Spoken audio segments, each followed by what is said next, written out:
ನಿಮ್ಮನ್ನು ನೋಡಿ ಹೊಟ್ಟೆ ಕಿಚ್ಚು ಪಡುವವರ 7 ವರ್ತನೆಗಳು. ಗೆಳೆಯರೇ, ನಿಮ್ಮ ಮುಂದೆ ಪ್ರೀತಿಯಿಂದ ನಗುವ ಪ್ರತಿಯೊಬ್ಬರೂ ನಿಮ್ಮ ಒಳಿತನ್ನು ಬಯಸುತ್ತಾರೆ ಎನ್ನುವ ಗ್ಯಾರಂಟಿ ಇರುವುದಿಲ್ಲ. ಕೆಲವರು ನಿಮ್ಮ ಸಂತೋಷವನ್ನು ನೋಡಿ ತಮಗೂ ಅಷ್ಟೇ ಸಂತೋಷವಾಗಿದೆ ಎಂಬಂತೆ ನಗಬಹುದು, ಆದರೆ ಒಳಗೊಳಗೆ ನಿಮ್ಮ ಯಶಸ್ಸನ್ನು ಬೆಂಬಲಿಸದೇ ಇರಬಹುದು. ನಿಮ್ಮ ಯಶಸ್ಸನ್ನು ಸಹಿಸಿಕೊಳ್ಳಲು ಸಾಧ್ಯವಾಗದವರು ನಿಮ್ಮನ್ನು ಸೋಲಿಸಲು ಸಾಧ್ಯವಿಲ್ಲ ಎಂದು ಅರಿತಾಗ ಅವರ ನಿಜವಾದ ಮನೋಭಾವನೆ ಹೊರಗೆ ಬರುತ್ತದೆ. ನೀವು ಅವರಿಗಿಂತ ಮುಂದೆ ಹೋಗುತ್ತಿದ್ದೀರಿ ಮತ್ತು ನಿಮ್ಮ ಬೆಳವಣಿಗೆಯನ್ನು ತಡೆಯಲು ಸಾಧ್ಯವಿಲ್ಲ ಎಂದು ತಿಳಿದಾಗ ಅವರ ಹೊಟ್ಟೆ ಕಿಚ್ಚು ಅವರ ಹಾವಭಾವಗಳಲ್ಲಿ ಕಾಣಿಸುತ್ತದೆ. ಆದ್ದರಿಂದ ಮಾತಿಗಿಂತ ಅವರ ನಡೆ ನುಡಿಗಳನ್ನು ಗಮನಿಸಿ. ಅಸೂಯೆ ಯಾವಾಗಲೂ ಮಾತುಗಳಲ್ಲಿ ವ್ಯಕ್ತವಾಗುವುದಿಲ್ಲ, ಕೆಲವೊಮ್ಮೆ ಅವರ ಬದಲಾಗುವ ವರ್ತನೆಯೇ ಅದನ್ನು ತೋರಿಸುತ್ತದೆ. ಹಾಗಾಗಿ ಇಂದು ನಿಮ್ಮ ಯಶಸ್ಸನ್ನು ಸಹಿಸಲಾಗದವರ, ನಿಮ್ಮನ್ನು ನೋಡಿ ಹೊಟ್ಟೆ ಕಿಚ್ಚು ಪಡುವವರ 7 ವರ್ತನೆಗಳ ಬಗ್ಗೆ ತಿಳಿದುಕೊಳ್ಳೋಣ. ಮೊದಲನೆಯದಾಗಿ, ಅವರು ನಿಮ್ಮ ಯಶಸ್ಸನ್ನು ಕೀಳಾಗಿ ತೋರಿಸಲು ಶುರು ಮಾಡುತ್ತಾರೆ. ಅಂದರೆ ನೀವು ಸಾಧಿಸಿದ್ದನ್ನು ಅಷ್ಟು ದೊಡ್ಡ ವಿಷಯವೇ ಅಲ್ಲ ಎಂಬಂತೆ ತೋರಿಸುತ್ತಾರೆ. ನಿಮ್ಮ ಏಳಿಗೆಯನ್ನು ನೋಡಿ ಅಸೂಯೆ ಪಡುವವರು ಯಾವಾಗಲೂ ನಿಮ್ಮ ಸಾಧನೆಗೆ ಬೆಲೆ ಇಲ್ಲದಂತೆ ತೋರಿಸಲು ಪ್ರಯತ್ನಿಸುತ್ತಾರೆ.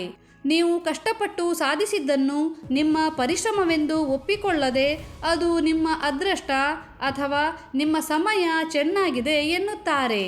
ಯಾಕೆಂದರೆ ನಿಮ್ಮ ಯಶಸ್ಸಿನ ಹಿಂದೆ ಇರುವ ಪರಿಶ್ರಮವನ್ನು ಒಪ್ಪಿಕೊಳ್ಳುವುದಕ್ಕಿಂತ ಅದನ್ನು ಅದೃಷ್ಟ ಎಂದು ಹೇಳುವುದು ಅವರಿಗೆ ಸುಲಭವಾಗಿರುತ್ತದೆ.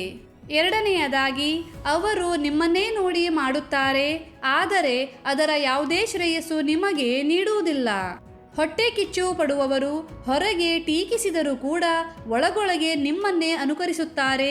ನಿಮ್ಮ ಐಡಿಯಾಗಳನ್ನು ಕದ್ದು ನಿಮ್ಮ ಶೈಲಿಯನ್ನು ಕಾಪಿ ಮಾಡುತ್ತಾ ಅದು ತಮ್ಮದೇ ಆಲೋಚನೆ ಎಂಬಂತೆ ತೋರಿಸುತ್ತಾರೆ. ಅದರ ಮೂಲ ನೀವೇ ಎಂದು ಒಪ್ಪಿಕೊಳ್ಳದಿರುವುದು ಅವರೊಳಗಿನ ಅಸುರಕ್ಷಿತ ಭಾವನೆಯನ್ನು, ಅವರೊಳಗಿನ ಕೀಳರಿಮೆಯ ಭಾವನೆಯನ್ನು ಮರೆಮಾಚುವ ಒಂದು ವಿಧಾನವಾಗಿದೆ. ಮೂರನೆಯದಾಗಿ, ನಿಮ್ಮ ಮೇಲೆ ಅಸೂಯೆ ಹೆಚ್ಚಾದಾಗ ಯಾವುದೇ ಕಾರಣವಿಲ್ಲದೆ ಅವರು ನಿಮ್ಮಿಂದ ದೂರವಿರಲು ಪ್ರಾರಂಭಿಸುತ್ತಾರೆ. ನಿಮ್ಮ ಬೆಳವಣಿಗೆ ಹೆಚ್ಚಾದಂತೆ ಅದನ್ನು ಹೊಂದಿಕೊಳ್ಳಲು ಸಾಧ್ಯವಾಗದವರ ವರ್ತನೆಯೂ ಕೂಡ ಬದಲಾಗುತ್ತದೆ. ಒಮ್ಮೆ ಇದ್ದ ಆತ್ಮೀಯತೆ ಏಕಾಏಕಿ ಕಣ್ಮರೆಯಾಗುತ್ತದೆ. ಮಾತುಕತೆಯು ನಿರಾಸಕ್ತಿಯಿಂದ ಕೂಡಿರುತ್ತದೆ. ಹೊರಗೆ ಏನೂ ಹೇಳುವುದಿಲ್ಲ, ಆದರೆ ಒಳಗೊಳಗೆ ನಿಮ್ಮ ಬಗ್ಗೆ ಅಸಮಾಧಾನ ಬೆಳೆಸಿಕೊಂಡಿರುತ್ತಾರೆ. ಹೊರಗೆ ತಣ್ಣನೆಯ ವರ್ತನೆ ತೋರಿಸಿದರೂ ಒಳಗೊಳಗೆ ಅವರು ತಮ್ಮನ್ನು ನಿಮ್ಮೊಂದಿಗೆ ಹೋಲಿಸಿಕೊಳ್ಳುತ್ತಿರುತ್ತಾರೆ.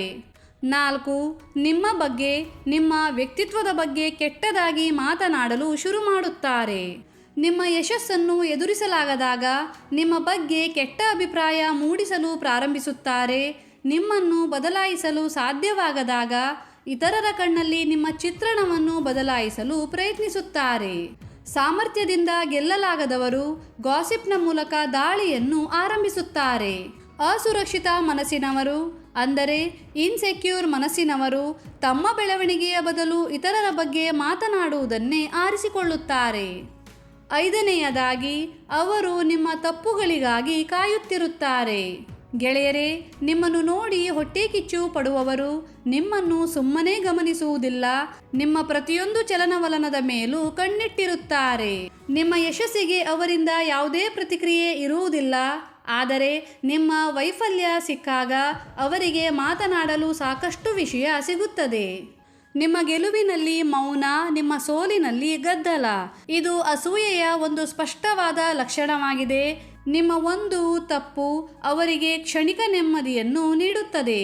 6, ನಿಮ್ಮ ಯಶಸ್ಸು ಅಥವಾ ಬೆಳವಣಿಗೆಯ ಬಗ್ಗೆ ತಮಗೆ ಆಸಕ್ತಿಯೇ ಇಲ್ಲ ಎನ್ನುವಂತೆ ತೋರಿಸಿಕೊಳ್ಳುತ್ತಾರೆ. ಗೆಳೆಯರೇ, ಈ ಹೊಟ್ಟೆ ಕಿಚ್ಚು ಪಡುವವರು ಒಳಗೊಳಗೆ ಎಲ್ಲವನ್ನೂ ಗಮನಿಸುತ್ತಿದ್ದರೂ ಹೊರಗೆ ಮಾತ್ರ ತಮಗೆ ಏನೂ ಸಂಬಂಧ ಇಲ್ಲದಂತೆ ನಟಿಸುತ್ತಾರೆ. ಅಸೂಯೆ ಯಾವಾಗಲೂ ಹೊರಗೆ ಕಾಣಿಸುವುದಿಲ್ಲ, ಕೆಲವೊಮ್ಮೆ ಅದು ಮೌನದ, ನಿರ್ಲಕ್ಷ್ಯದ ಹಿಂದೆ ಅಡಗಿರುತ್ತದೆ.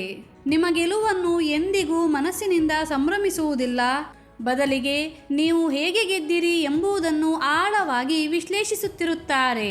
ಅವರು ತಮಗೆ ಏನೂ ಕಾಳಜಿ ಇಲ್ಲದಂತೆ ತೋರಿಸಿಕೊಳ್ಳುತ್ತಾರೆ, ಆದರೆ ಒಳಗೊಳಗೆ ನಿಮ್ಮೊಂದಿಗೆ ಸ್ಪರ್ಧಿಸುತ್ತಿರುತ್ತಾರೆ.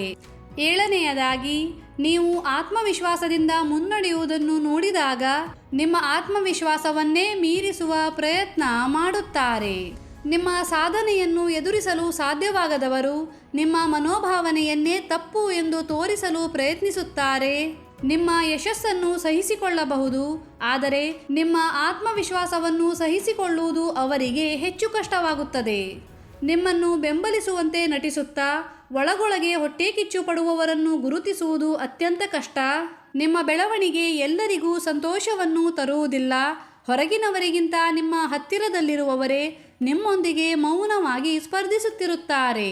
ನೀವು ಬೆಳೆಯಲು ಆರಂಭಿಸಿದಾಗ ಅವರ ವರ್ತನೆ ಬದಲಾಗುತ್ತದೆ.